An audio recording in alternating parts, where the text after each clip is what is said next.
Often the media depicts video games as the main source of violent tendencies. They scapegoat the motivators and don't fully understand the concept of video games and their relation to violence.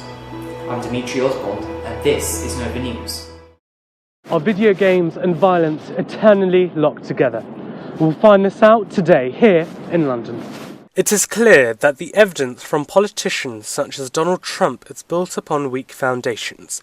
They point out a link between video games and its motivation to craft violent acts. Also video games. I'm hearing more and more people say the level of violence on video games is really shaping young people's thoughts.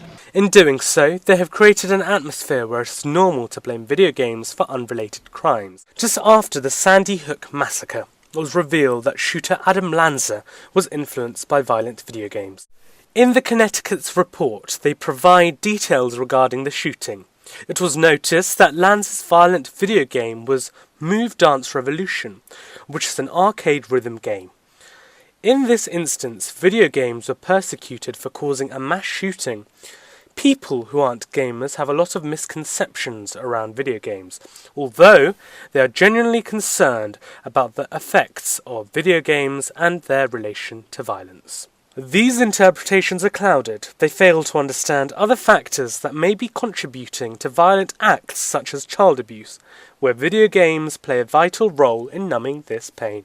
Video games and violence have been a controversial topic among a variety of media sources, such as a Reddit thread or a fully fledged media report like this one. Some people are not as easily influenced, like it depends on the people as well. I believe violent games promote violence. My view on video games and violence is that they're not really related.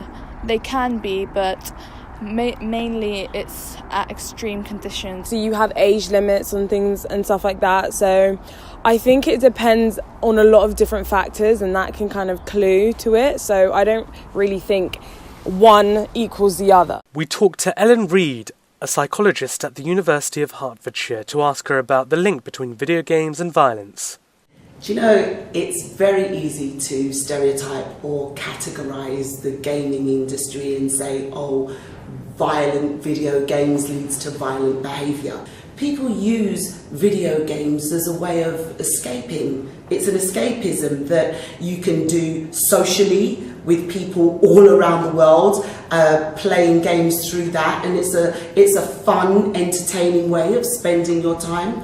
Or if you want time on your own, in the privacy of your own room, you can go ahead and you can soak into video games. It doesn't necessarily mean that it will promote violent behaviour. People with violent tendencies will tend to go towards one way or another. But if you don't naturally have those tendencies, then you're not going to turn out to be a serial killer just because you're playing a video game. Recently on Twitter, Donald Trump stated that video games, violence and glorification must be stopped. It is creating monsters. The misinterpretation of gamers is that they enjoy violence instead of exploring the mountains and solving puzzles in ancient tombs.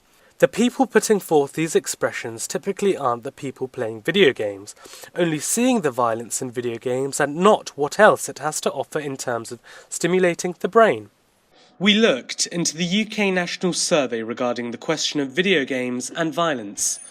The survey reflected a correlation between age and their perception on games and violence.